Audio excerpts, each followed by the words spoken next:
Zero is the number assigned to the Fool, who assumes its place as the first card within the major arcana. Or is it? When you count, you might start from 1 and ascend, but before there's 1, there is 0. There's the void. And this is where we begin, where life begins. The luminous void. Hello, lovelies, and welcome to Esoteric Tarot. This is going to be a deep dive series where I share various details about tarot card meanings and history to impart additional wisdom to the collective, apart from the easily accessible traditional meanings. The series is meant to encourage you to do additional research so that you do the necessary work to deepen your own understanding of the cards on a personal and intuitive level. As a society, we are becoming a little too complacent with being spoon-fed information for my liking, and spiritual practices require the investment of your diligence to strengthen those metaphysical muscles. So this will allow us to forge stronger bonds with Source and our spiritual collective, thus positioning us for success in our spiritual and material endeavors.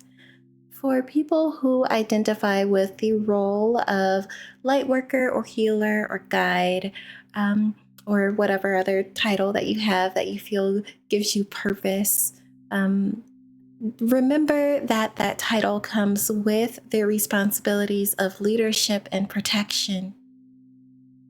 We have chosen to be charged with the task of elevating the collective consciousness, raising the vibration, the frequency, the resonance of this plane, to continue the work of restoring us to a level of harmony and connection with divinity. Balance means it is neither all light nor all shadow. It simply is. And we must learn to work with both modalities to achieve and maintain balance. Before we begin, I want to honor those who walked these paths before us, shared their wisdom with us, and lit the torches for us to continue on our individual and collective journeys. I thank them and I thank you for joining me. Now, I am not going to argue the age of tarot or its purported origins because that debate doesn't serve a significant purpose here. What matters most to me is connecting the dots from what was once an attempted unified system for interpretation that references several deities, several faiths, several pantheons across cultural bounds. My current belief is that there is a singular consciousness of the all that we refer to by many names and ascribe many faces to, but it's a singular essence with variable energies that manifests in myriad ways and frequencies, and in any necessary capacity to communicate messages for our betterment.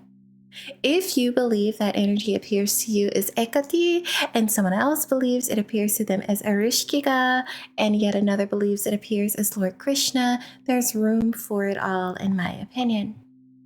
Within the tarot, I believe that there are hidden references that connect the cards to the oldest of all conceptions of deities, those boundless primordial energies that revealed themselves to humanity before we recorded those signs or wonders with written word, during the ages when movement or speech were the only forms of information transference we possessed. Do I believe that tarot is older than the speculated age of 600 years?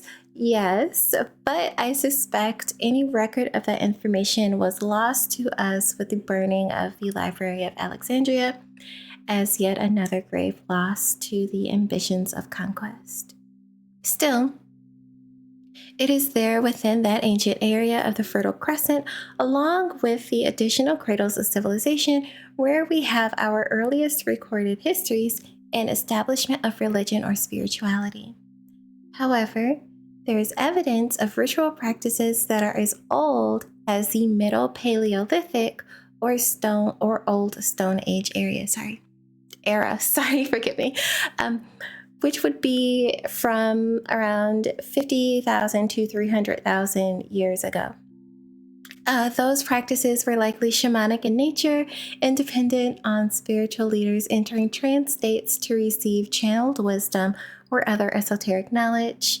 They might have included experiences of religious ecstasy, animism, burial and death rites, ancestral veneration, and other traditions that persist today. There is truly nothing new under the sun. And under the sphere, under the zero, under the all. So at this time, we're going to turn our focus, our attention to the full, to zero, and get started. We're going to examine it to the best of our ability. So setting our attention towards the lands of the 6 cradles, we're focusing on Mesopotamia, ancient Egypt, ancient India, and ancient China, which comprise Afro-Eurasia, and the Chiral Supe of coastal Peru, as well as the Olmec civilization of Mexico. So when I say that I believe these divine energies derive from a single consciousness, it is because throughout the world you will find them referred to by equivalent names. Commerce, cooperation, religious pilgrimage brought the faiths of other traditions to each other, primarily in areas within close proximity to Greece. However, this happened in other areas of the world as well. So in Greece, Artemis was identified with the goddess Danaia through her associations of the moon and archery. A shrine to Artemis was presented on the land. So this is happening between exchange from Greece to Mesopotamia. The cult of Apollo and Artemis were present there, and Athena was identified along with Artemis with Atargatis, who is an incredibly significant figure as you explore the major arcana in greater detail. Atargatis shares iconographic similarities with Tyche. So my point here is that their shared qualities made it easy for other cultures to adopt them into their practices, and that flexibility in faith strengthened those communal bonds for purposes beyond spiritual growth. Shared faith meant shared resources like medicine, agriculture, mathematics, and astronomy. Babylonian astronomy is the foundation of what Greek, Indian, Central Asian, and Western European civilizations would adopt and adapt over time, leading to our own advancements here in the US and globally in the present day. So a little bit of background here. While there is no known creator to thank for the origin of the tarot, meaning old before what we have today, we have Arthur Edward Waite and Pamela Pixie Coleman Smith to thank for the popularized images that are used today. This is the version that we'll be examining at this time. Both members of the Hermetic Order of the Golden Dawn, they developed the Rider-Waite-Smith Tarot deck. Rider is the name of the publisher, William Rider and Son, who published the deck, and they also take credit for spreading Bram Stoker's Dracula across the world. So mild celebration for that. I love them for that. The term Major Arcana was coined by the French occultist Jean-Baptiste Pitois, aka Paul Christian, and the order of the cards was influenced by Eliphas Levi, a French esotericist, poet, and writer who has published over 20 books on magic, Kabbalah, alchemical studies, and occultism, among them the incredibly influential Transcendental Magic, its doctrine and ritual, and the Key of Mysteries. I recommend that you procure both of those and add them to your collection. Beyond membership to the Golden Dawn, Waite belonged to the Freemasons and Societas Rosicruciana in Anglia, and went on to establish the independent and rectified Rite of the Golden Dawn, which was eventually disbanded. He went on to form the Fellowship of the Rosy Cross, which exists today and has temples in the US, the UK, Australia, Brazil, France, Italy, and New Zealand. If you want to be nosy, which I already have, they do have a website and they do have prerequisites for membership. As for Miss Coleman, she was an artist by heart and by trade. Her membership in the Golden Dawn began through introduction via Irish artist Jack Yeats and continued until personality differences led to the decay of the organization. She followed Waite when he founded the IRRGD, the organization that I mentioned earlier, and she would eventually convert to Roman Catholicism. An inheritance she received allowed her to lease a home and begin generating income through a neighboring property, which she ran with a longtime friend, Nora Lake. During this period, it's easy to speculate what that means. Anytime you hear two women in old literature referred to as good friends or longtime friends, it's an implied relationship is there. So she did have a history of supporting women's rights via the suffrage movement. And, personally, I truly do love that there is some queer fabric woven into the tarot history. So there's no facet of life where that rainbow doesn't shine, and I love that. So the reason why I'm mentioning all of these details of these organizations and their background is because all of those things are being referenced within the tarot. You have to keep in mind everything that they knew is being hinted at and woven into the fabric of these cards. So let's unpack the work of Miss Coleman and Mr. Waite by examining the companion text. So I'm not sure how many people actually know this, but as the guides, as you buy a tarot deck today and what happens, it very often comes with a beginner's guide, a book.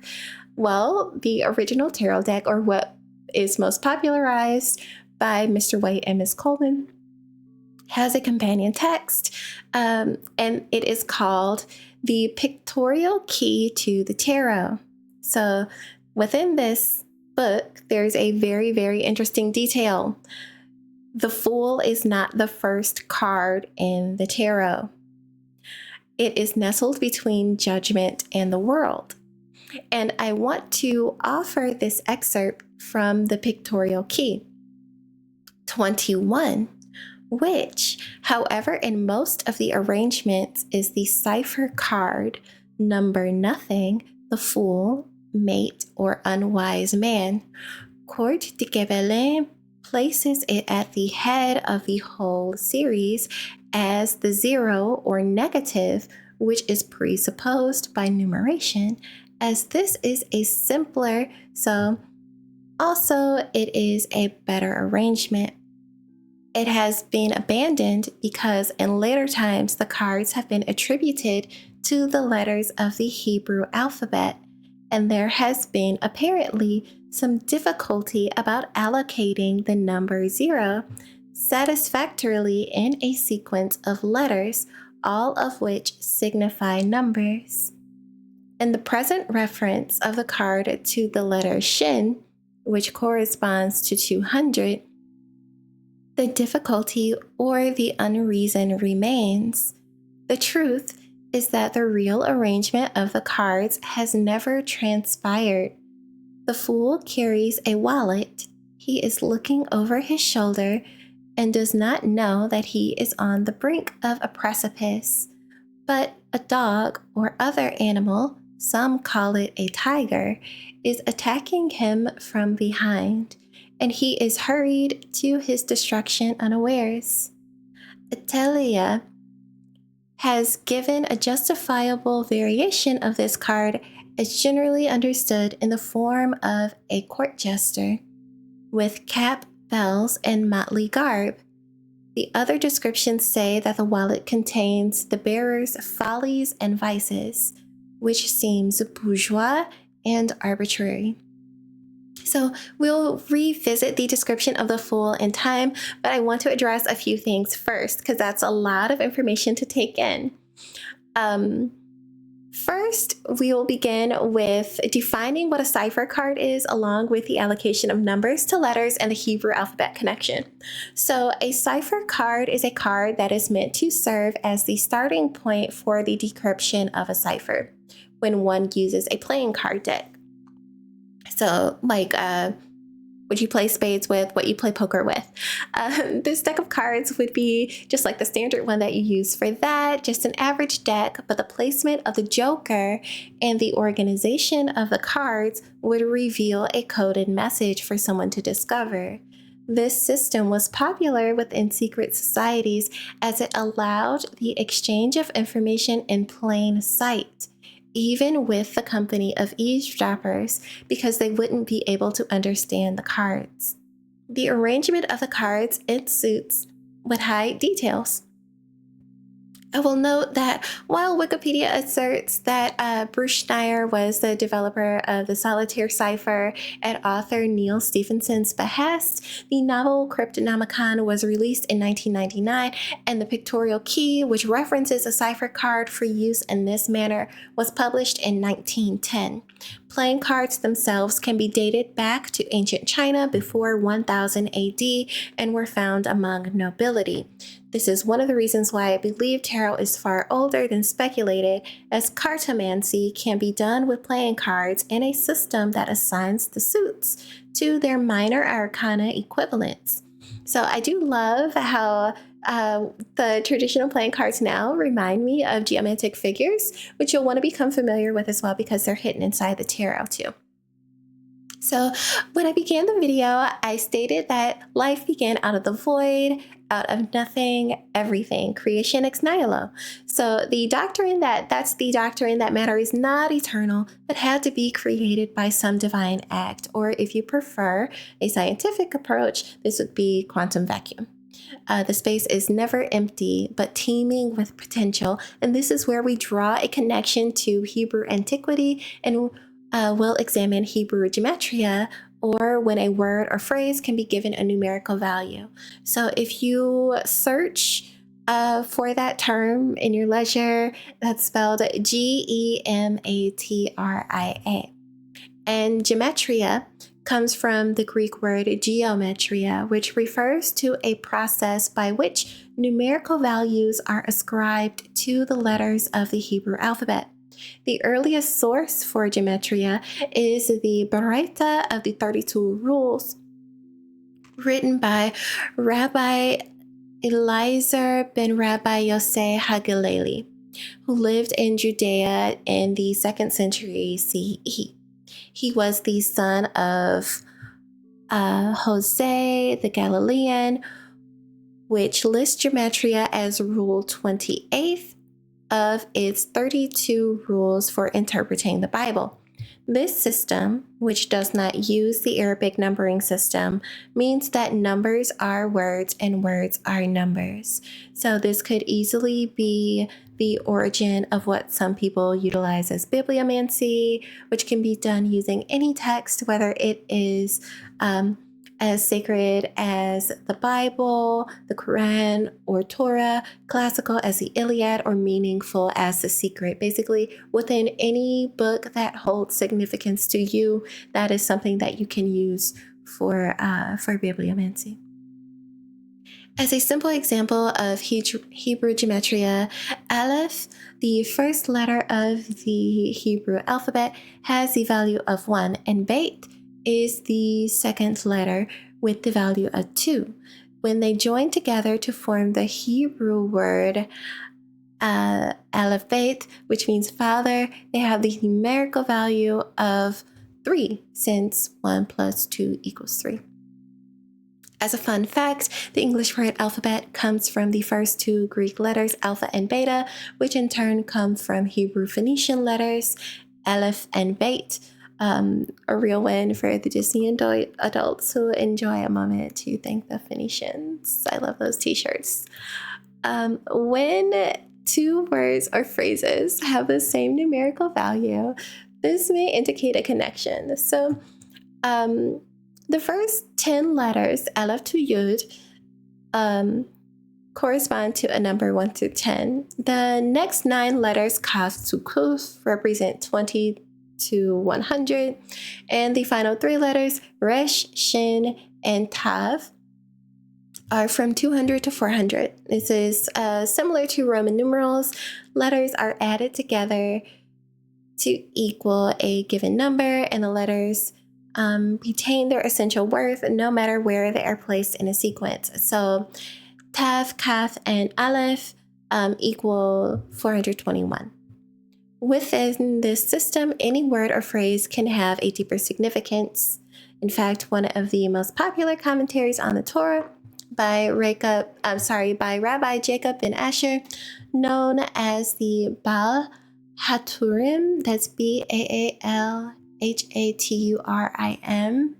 uncovers layers of hidden meaning in the text by way of gematria and other close analysis of the text.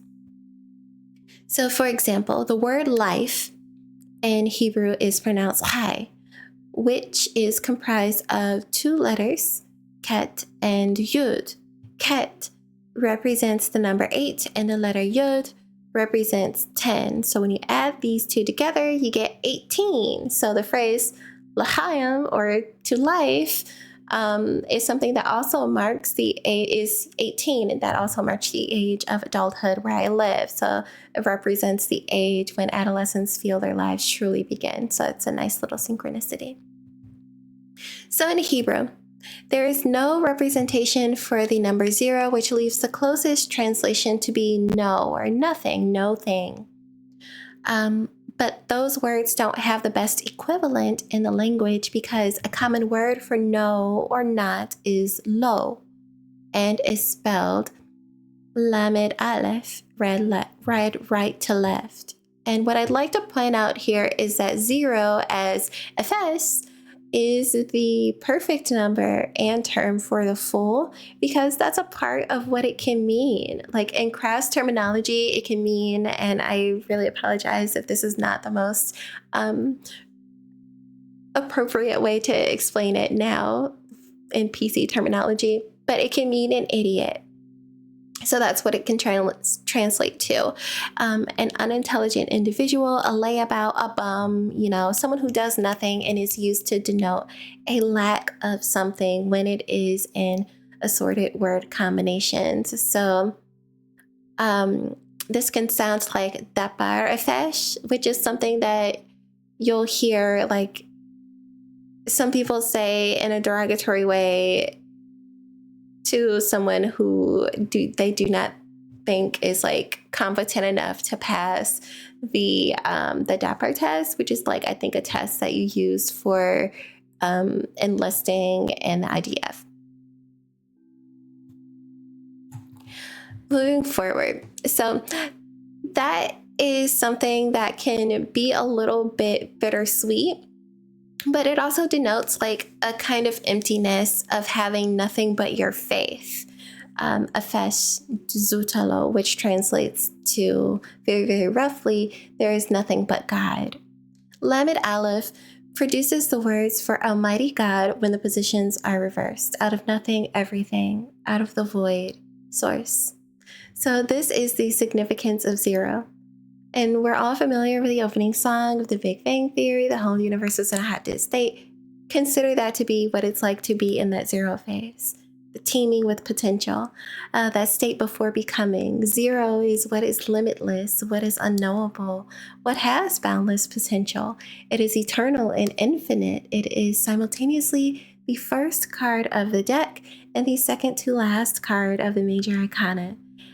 As the first, it is the Alpha, it is Aleph. It provides a connection to Deuteronomy 6:4. The Lord our God is one Lord. Many things, many names, infinite, but still one. Some belief systems give God 72 names, and I believe there's a face and an aspect and archetype that is assigned to each one. Just like there is a name, aspect, and archetypes that is assigned to the 72 higher energies and 72 other goetic energies that practitioners can connect to. So why 0? Why the Fool? What does it represent? Well, the Fool is read as new opportunities. Most people, you do a reading with them, you pull the Fool, it's like, oh, a new start, a new beginning. That's how some people can interpret it. So it's the new opportunity of consciousness of incarnation. It's the exit from a high holy place to embark as a spiritual being having a human experience.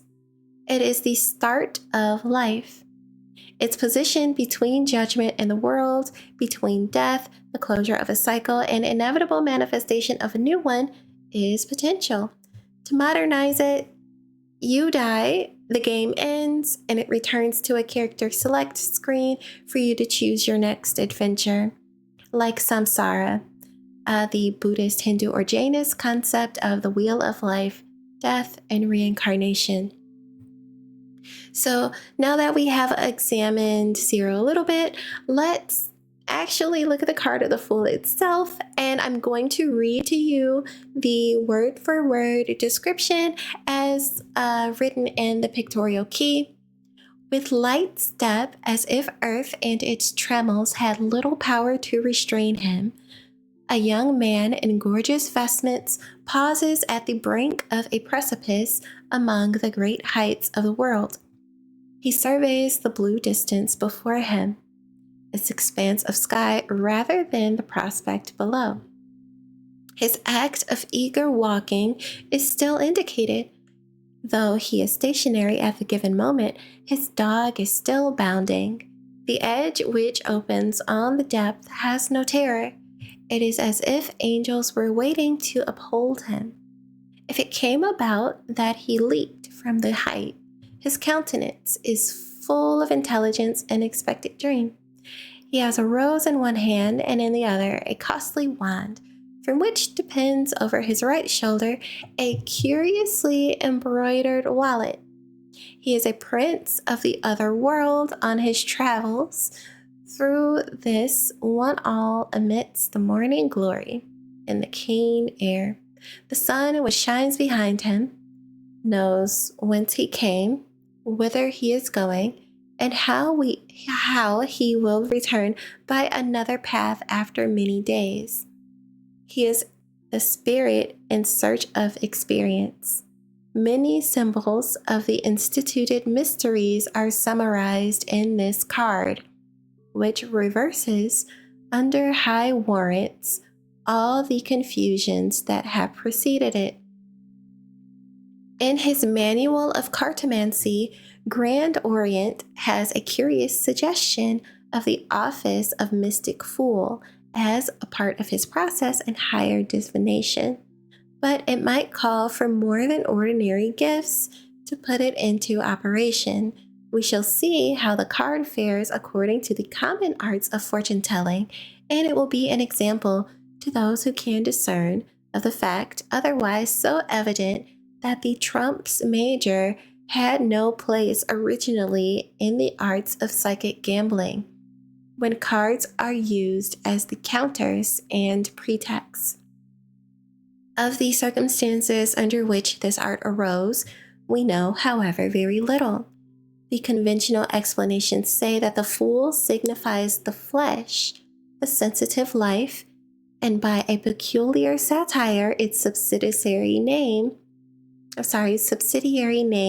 was at one time the alchemist, as depicting folly at the most insensate stage. So remember that during your readings, if you want to throw that in, if you want to recall a different manner for interpretation, think of the Fool as the alchemist and incorporate what the very nature, the very notion of being an alchemist means into your reading. I feel that would be more appropriate for like when you're doing those deep dive tree of life type spreads, when you're trying to get down to the very soul of a person, the very heart of the matter for them, as opposed to some of the more baser, lower career finance, love, that kind of thing.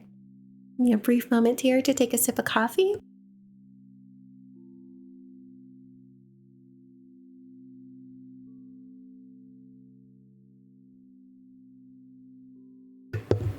Okay, so as I stated before, the Rider-Waite-Smith deck was created by Golden Dawn members.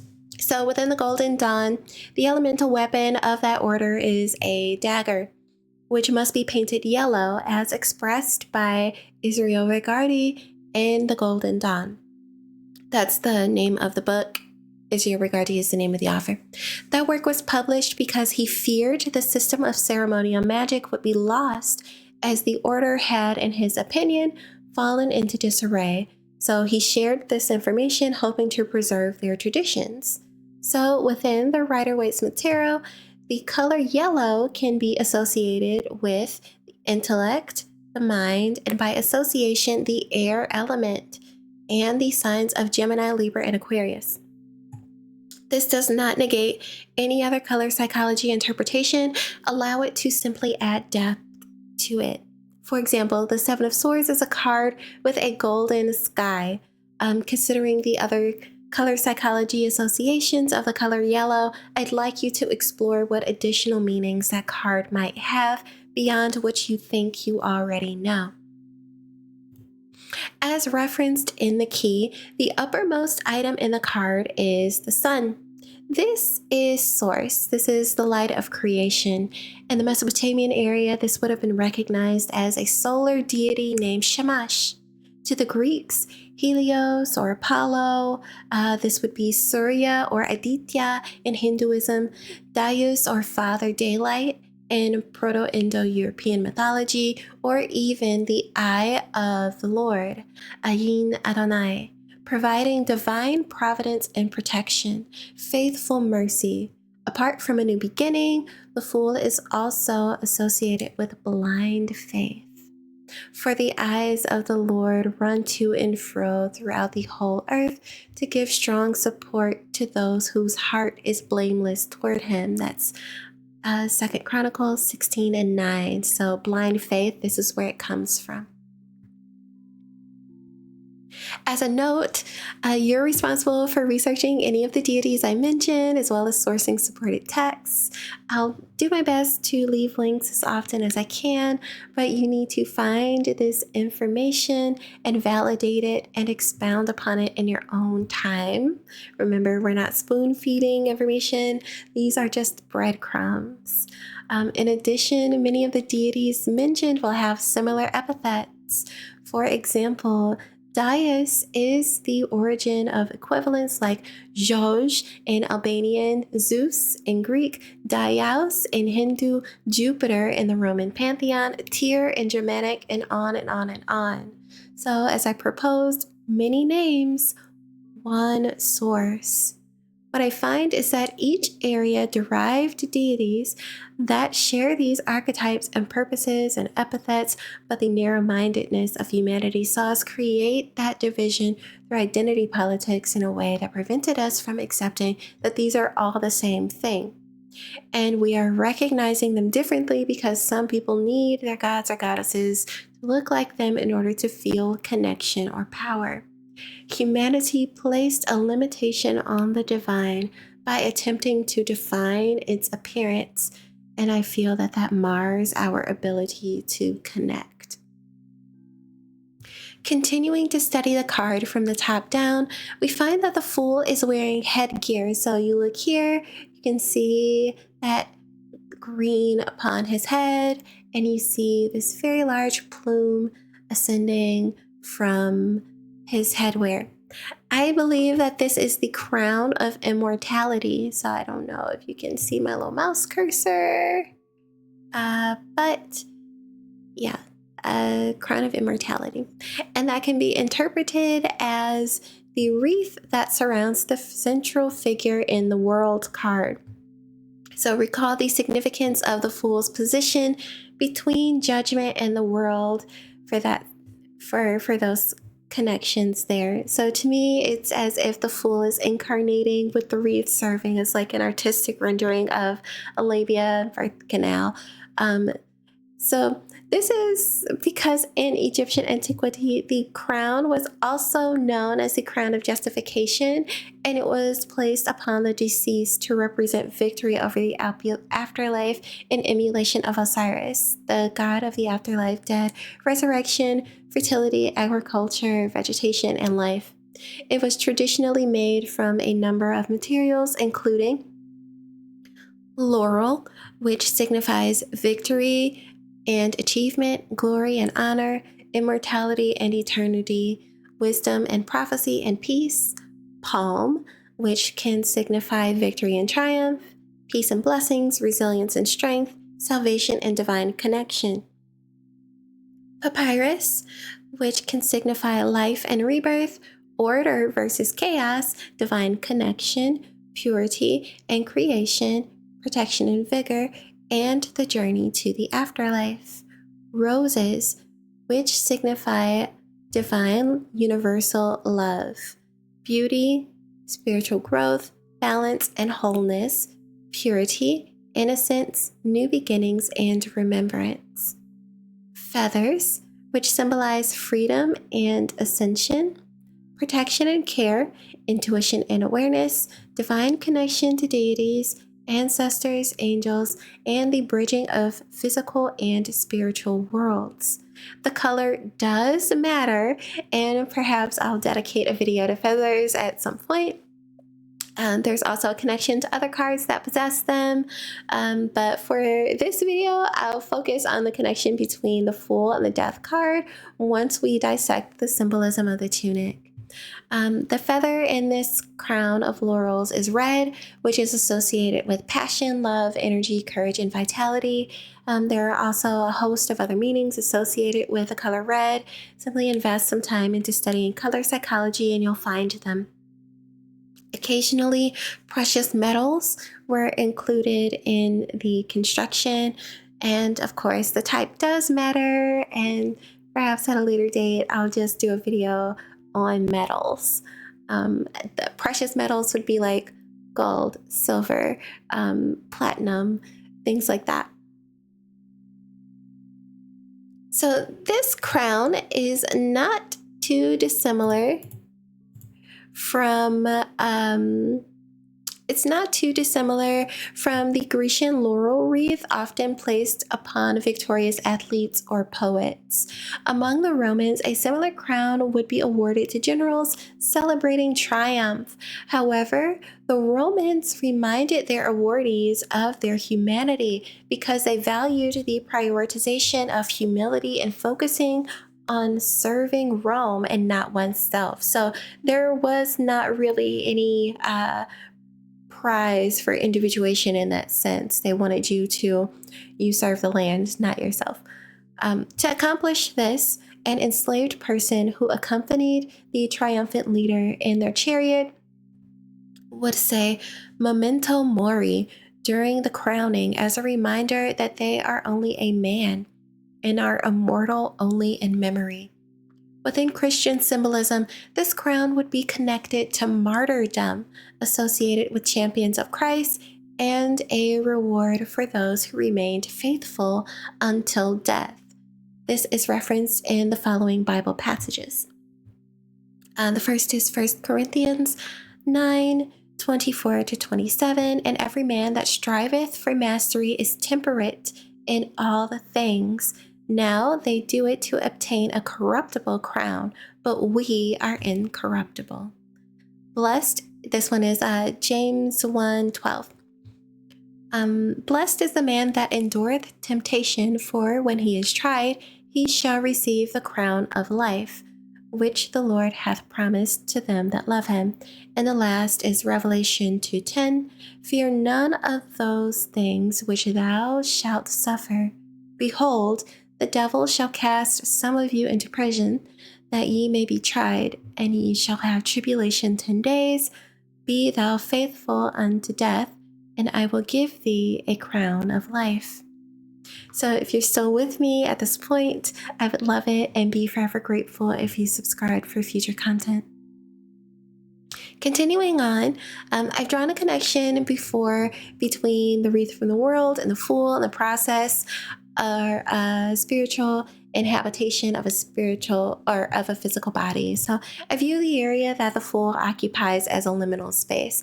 This being like a transitional realm between life and death. So I associate this space with the tunnel of light. Many people who have had near-death experiences recount the radiance about them and the sun serving as the intense, bright, loving light of the presence and protection of the divine, and their pose suggests a kind of levity of an out-of-body experience.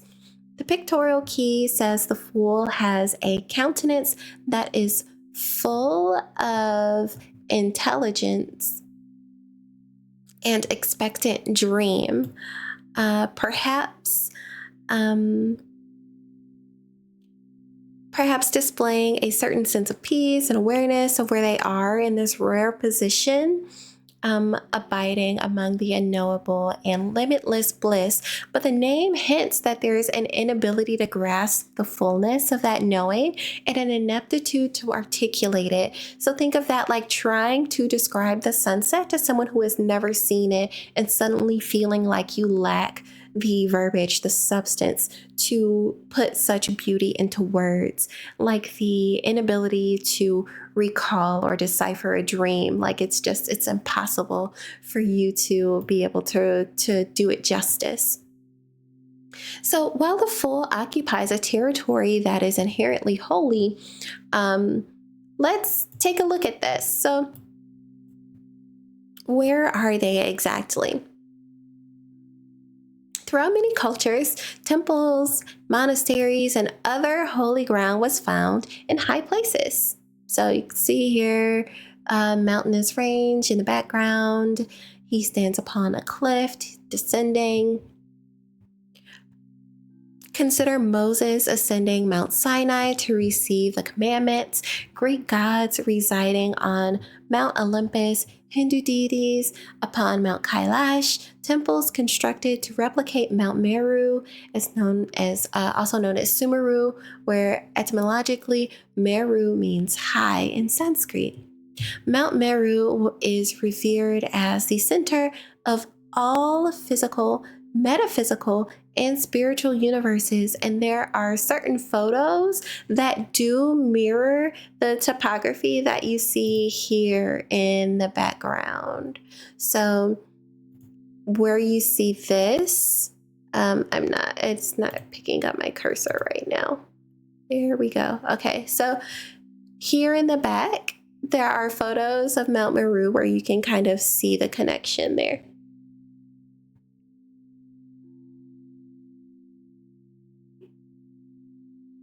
Those temples and excursions for holy pilgrimage exist in those high places because our very souls long to cross that metaphysical bridge and return to that space, that loving and radiant environment where we felt this, not a care in the world, just, joy, pure joy. That sense of spiritual attainment, just abiding to them. So for me, one of the things that the mountains serve as is a partition. They divide the feet. Feet are ruled by Pisces, and they're dividing that. There's that separation from the divine from the feet. Like they're still clothed in yellow, but they're not the same shade, and they're not truly receiving that divine light, the emanation and awareness of that holy consciousness. So think of it like now we wear clothing to quote unquote hide our shame, and so the Fool, with their back turned to that divine light, that divine truth, is not fully drawing in everything that's around him. So we've looked at the sun, we've looked at the sky, we've looked at the mountains, and so now we can begin to take a look at the Fool's attire. First, we examine their headwear.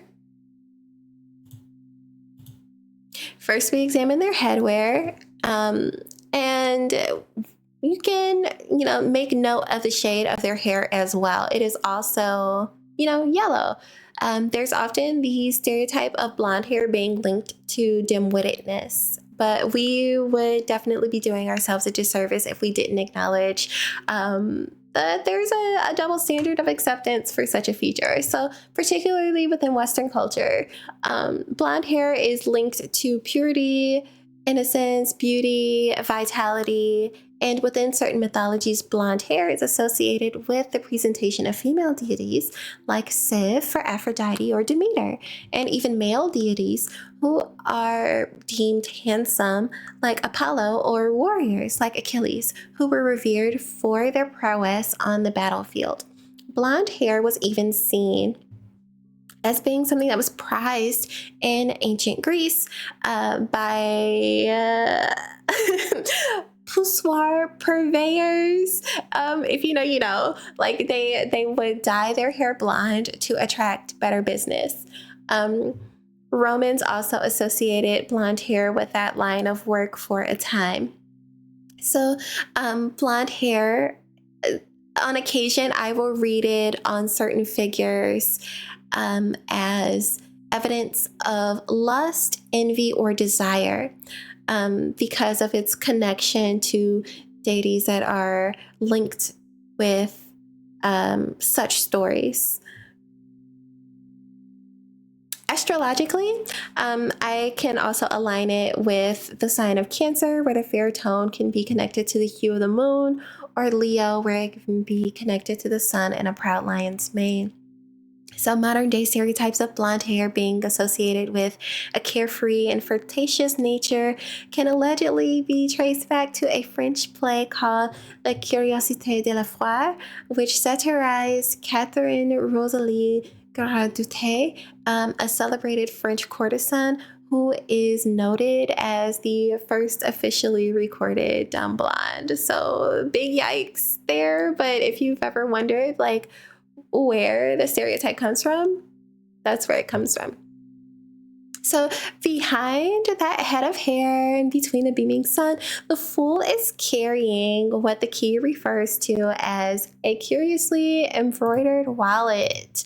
So let's look at this wallet, and I'm zooming in because I know that it can be very, very hard to see it when you read it on a tarot card. But this here, what we're looking at, this is a pine cone. In my opinion, I think it is obvious that the Fool has embarked on a soul journey before. This refers to samsara, the wheel of life, death, and reincarnation that comes from Buddhism, Hinduism, and Jainism. And I believe that it's clear that this is not the Fool's first incarnations because they're carrying a bindle stiff. So this here, bindle stiff, the bundle that you might associate with like wanderers who snuck onto trains or hitchhikers. So their sleeves are tattered, they have a burden upon their shoulder, and it's emblazoned with the pineal gland, which is associated with, it regulates your circadian rhythm. It regulates your cycle, the rhythm of your awakening. So within the pack, what you have here is all of your past karma, all of the things that you need to go through. This was all of the old baggage that you still had left to carry from your previous journey that you've tucked away into your little bag, and you're taking it with you as you prepare to begin a new cycle. They were unable to clear all of that karma or learn all of those lessons, so they begin this new cycle with all of those former burdens in tow, prepared to take the plunge into a new experience. So some people, some readers, and I leave room for everyone's interpretation. I don't really believe there's anything that can be invalid. If that's how you feel that it's read for you, it reads to you, then that's what it means to you. So it can be valid here. Some readers will examine the pack and they'll say, this is, he's going to move on into the journey in the tarot. And then the next card is going to be the Magician. And these are all of the tools that will appear on the workspace and the Magician card. So I hold space for that interpretation. But the description says that the only tool that the Fool is openly stated to have at this time is their wand. They refer to this as a wand, which is holding the wallet. And the reason why I refer to it as a bindle stiff, again, is just the manner in which he's carrying it. It does remind me of like the little pole where you would see people carrying like a bandana that had like all their stuff in it. But the wallet itself, that he's carrying it as if it's something that's just so light. And equate that to just being, it's because of where they are at the moment. He's in this high holy place. He's in this place where he has no responsibilities, no cares, no real burdens other than what's in this pack. He is, very light above in this divine presence. The gravity of reality is what makes what's in this bag a heavy load. The gravity of incarnation is what makes this so weighty. And he will not feel the weight of this wallet, the weight of this burden upon his shoulder until he descends. So I also want to impress upon you why I see it that way. And take a look here at the alignment of the sun, the bag, and the fool's head. Look at how that limitless knowing would shine directly upon them and illuminate their path if it was not for the wallet obstructing its light. With the fool carrying their pineal gland pack and equipped to go on another soul journey, the bag is aligned with source consciousness and the soul to project that, but it is also barring divine understanding because those burdens obscure direct access to source, and we are rooted in those burdens. Think about how frequently humans ruminate on their troubles. And this is another situation where color psychology can come into play because the pack is brown, which is the color that you get when you mix all of the primary colors together. But this can also be achieved when you mix them in complementary pairs. So one of the ways that I think about this is it's like an amalgamation of the chakras. So you think about how they span the color arrangement that's created by the rainbow. When you arrange them in certain pairs, you would get brown. You would get the color of that leather pack. Brown is the color associated with the Sephiroth Yesod upon the middle pillar of balance in the tree of life. And, I just think about how when you arrange those chakras, when they're stacked on top of each other in that wallet, it's like all of those burdens are just being made manifest. So it would, just right down the middle in the pillar, that middle pillar of balance in the tree of life, according to Kabbalah. So within that space where the soul has not yet materialized into a body, remains unblemished apart from the fact that their past karma is still in this wallet. It is only once that wallet is open and the fool begins to sift through that baggage that the effects alter the appearance of their soul. And this is where their hands get dirty. This is where you get down to business. You start to really tear your clothes. Tearing clothes in certain faces is a sign of grief. You would typically tear your sleeves to show that you were grieving, and you would also wear black, which he is wearing. So, I did not include that in my original analysis, my original interpretation that I'm looking at for my notes, but I do feel that that's relevant to mention as well. So let's continue to examine the fool's accessories. So we just made mention of the tunic, and this is where we're going next. So the sleeves are tattered.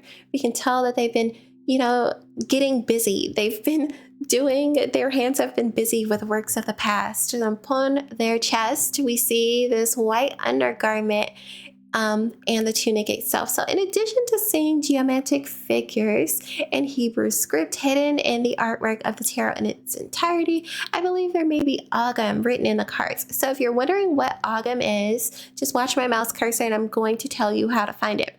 So Agam is something that looks like little parallel strokes. Not quite like when you would make tally marks, no diagonal slashes through anything, but this could be Agam, this could be Agam, and this as well, here upon the sleeves. And I believe that it's present here and it's present in other cards within the entirety of the tarot. So Agam is an early medieval alphabet used primarily to write Irish language. and it is formed by 20 characters written in parallel strokes on either side of or across a continuous line. Continuous line, continuous line, continuous line. So the collarbone, the sleeves, and the left boot, which is planted firmly on the ground. So here and here as well.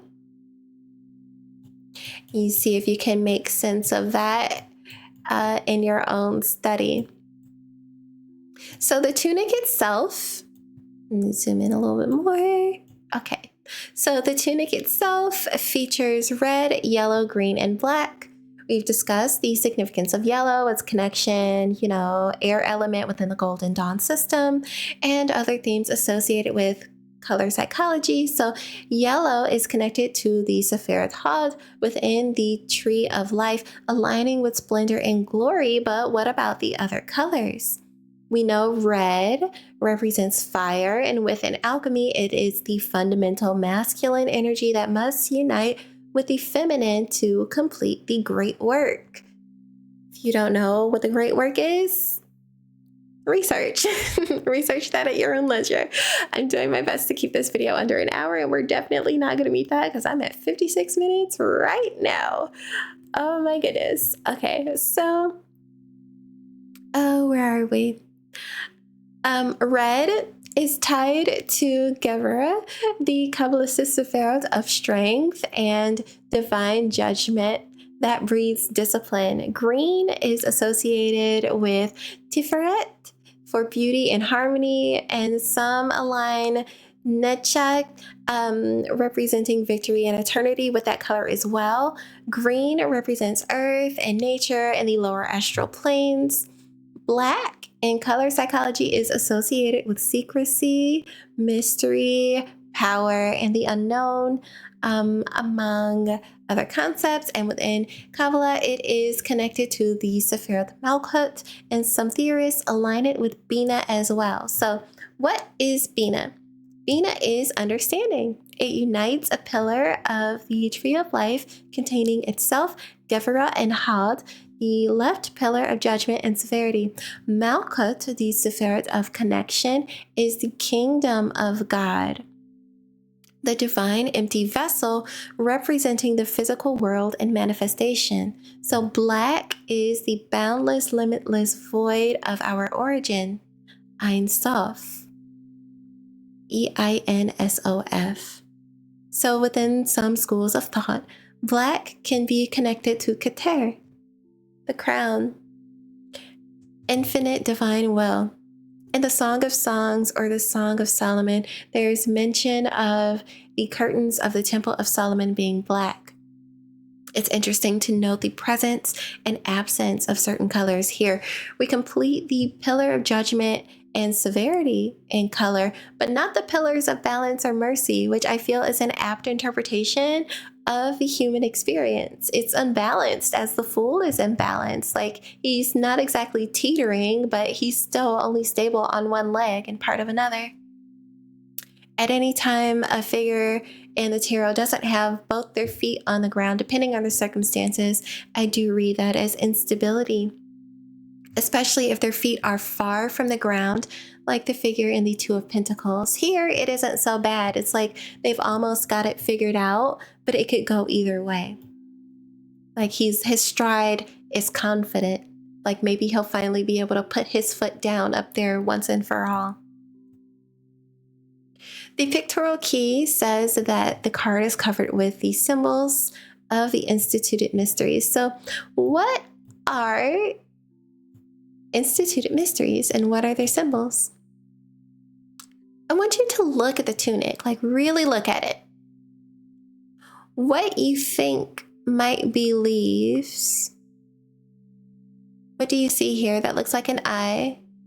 Oh, it's like a mouth. This looks like the head of a bird and wings. I think there are other figures that are hidden here as well. One of them looks like a fish. Where's my one that looks like a fish?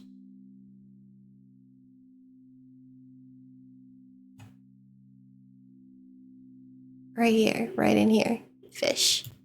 So I think there are like different ways that different things are depicted in this particular area. So they're inconsistent in shape. Some of these objects look to have what might be hands. So what are they touching? What are they touching? What is this? And why does it look like a little hand? Ooh. For my yoga class, my bad. But now you've seen the rest of my workspace. So we have this figure here that looks like there's a little hand holding a golden pomegranate. This could be a pomegranate or a palm, but this one down here is holding something different, and it's black. What could it be holding? We talked about black relating to secrecy and power, and red equating to love and passion. Fruits that were acceptable, fruits that were not. There are several flowers in our beautiful world that contain 8 petals. You look here, how many does it have? 1, 2, 3, 4, 5, 6, 7, 8. There are 8 petals. The cosmos, the mountain avens, jasmine, morning glory, the 8 o'clock flower, and the 4 o'clock flower stand out in mind, but so does something else, something that isn't a flower at all. The bottom of a mushroom, the underside of a mushroom, which would be called the lamellae or the gills. So we often use mushrooms in cooking, but there are over 200 species of mushrooms that produce psilocybin, a psychedelic compound that produces hallucinogenic effects by binding with the serotonin receptors in the brain. When a mushroom grows, it opens up, it pops up like as a spindly finger-like bud. So it just looks like this. And then the bottom starts to like peel away, and then it starts to like blossom and open into the shape that is most recognizable to us. But when it does, it tears that membrane on the bottom, which opens up, and it fills with that compound. So from that point, from the point when the mushroom finally goes and opens up, the mushroom will grow in size. It will continue to grow, but the hallucinogenic content will not, and it may even decrease. So the mushroom is at the peak of its unrealized potential the moment it tears. The fool is at the peak of their unrealized potential in that void. Before the soul incarnates, it is not yet clothed with the burdens of the pillars of judgment or severity. But as it prepares for birth, it dons them. The feather in the crown of immortality represents the production of DMT, the feather in this crown here.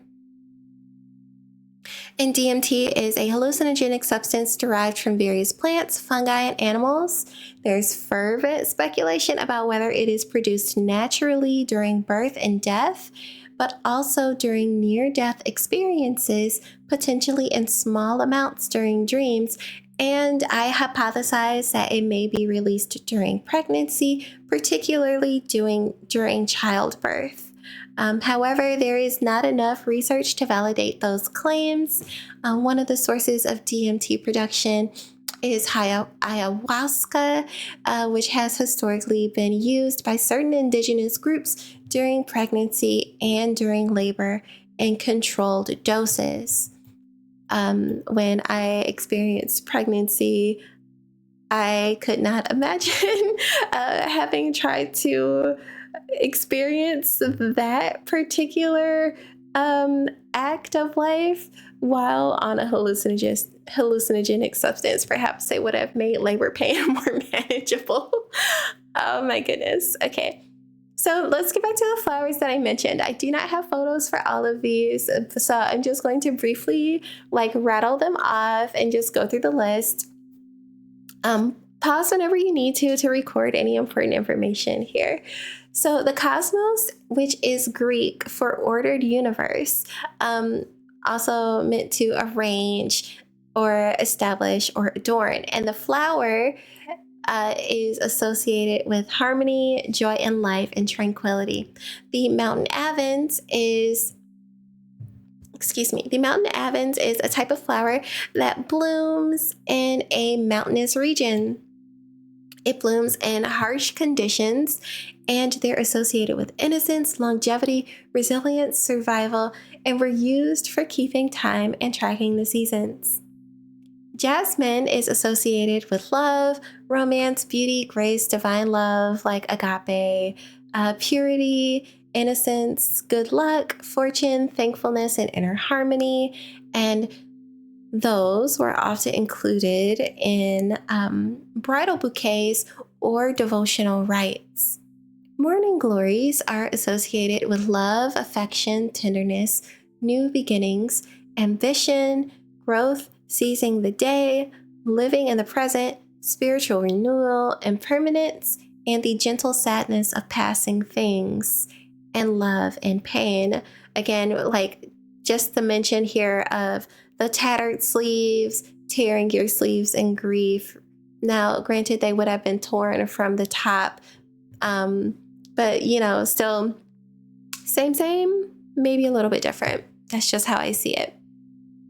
8 o'clock flowers are associated with transformation, transience, dramatic change, and fleeting beauty. So you can see where I'm going here with some of the keywords and the meanings of the flowers also being linked to the keywords that are associated with the tarot card for the Fool, transience, the Fool, the Bindle stiff. You see how it's coming together? Also associated with dramatic change, that new beginning there, and fleeting beauty. Here today, gone tomorrow. He's leaving. He's not staying there. Fleeting beauty. 4 o'clock flowers are associated with wonderful surprises, diversity, unexpected beauty, and anticipation of good things. It blooms late into the afternoon, so I associate it with a delayed blessing, and it has a connection to nocturnal magic as the queen of the night, Malkat Halayla, where it is prized for its sweet scent, resilience, strength, and ability to thrive in difficult conditions. So when you read the card, the significance of the flowers may change over time. So it's nice to know a few and know their symbolism, because however you feel like that flower, whether it's this one or whether it's what you see here on the clothing that you associate potentially with being flowers, can change the way that you interpret it. So getting a little bit deeper into the imagery of the tunic, we also talked about samsara and the wheel of life, death, and reincarnation coming into play. And that brings me to another interpretation here of the card. These little wheels here, what they look like to me, they, brought to mind the Wheel of Fortune, like literally the Wheel of Fortune tarot card, the Wheel of Karma, samsara, bhavakakra, dharma chakra, chakras in general, a representation of the eightfold path, Buddha's guide to ending suffering and achieving nirvana. And what would this high holy place be if not, that ascended state, achieving nirvana, being close to the divine, being above and in the realm of enlightenment. So you may want to research each of those concepts independently if they are of interest to you. I'd also like to bring to your attention that the Fool is holding the wand, the instrument of creation, in their masculine hand, in their dominant hand, within esotericism, within spirituality, or, however you'd like to phrase that. They believe that the body can be divided into a feminine side and a masculine side, the feminine side being the left side of the body, the receptive side of the body, the dominant side being the masculine side of the body, the right hand side of the body. So him holding the wand in their masculine side and holding the white rose daintily. And look at the hand position that they're using to hold this wand in. Does it not look like they're using the hand position for the mudra of Om? Om is considered the sound of creation, the universe's fundamental vibration, and encompasses all sounds in existence. So he's holding this tool of manifestation and holding a rose, a white rose, given for mourning. Just something to think about.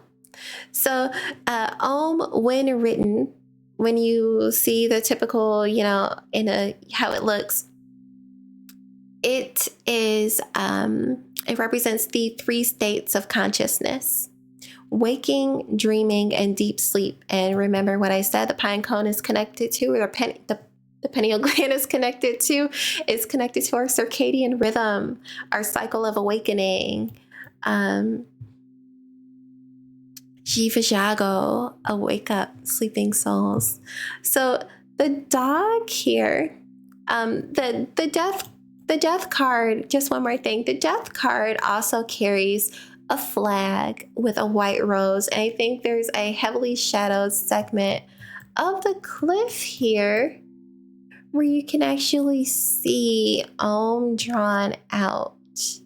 And I wish that I had marked it on the card.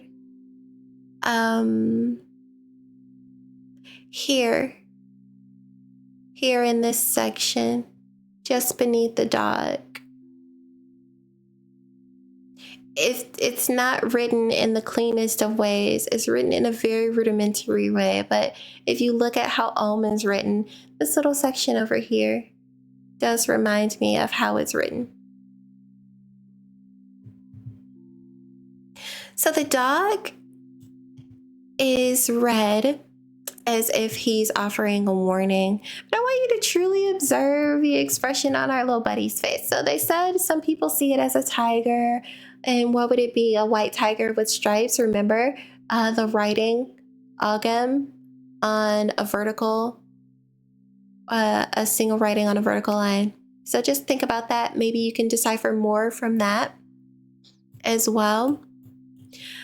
But I see the dog's expression as being quite playful. Its tail is in a playful position, not a defensive one. Usually happy, it's up, it's moving, it's light. It looks as if there's motion this way.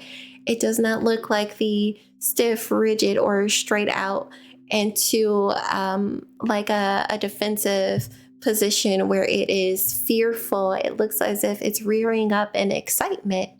And I believe that this is the full spirit guide, his guardian, so to speak.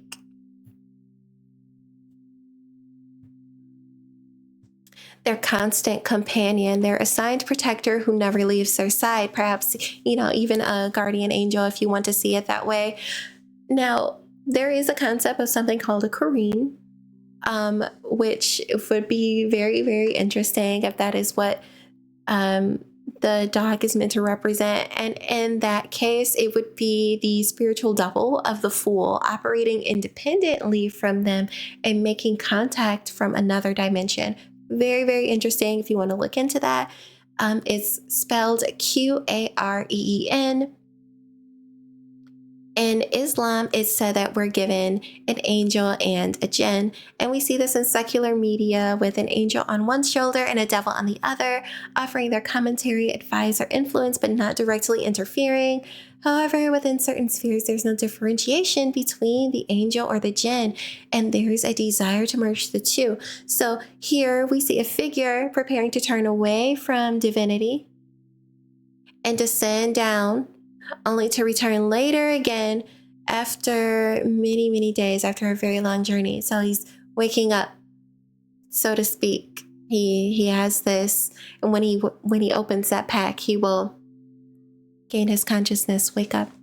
Jiva Jago, wake up, sleeping souls. Remember your true and eternal nature and relationship with the divine. So there's a significant amount of ebb and flow within the tarot cards where they reference each other, and it's It's a very cohesive story, in my opinion, a tapestry of details that when set before a competent reader or just someone who is hungry for information, it can reveal much and more to an individual beyond surface inquiries. So I hope that this time with me has revealed just how much you can uncover by researching any and every detail. Meaning can be found everywhere, and its value is relevant when it needs to be for you. So it's a word of kindness. Keep learning, keep helping, keep healing yourself and others. And I will see you next time.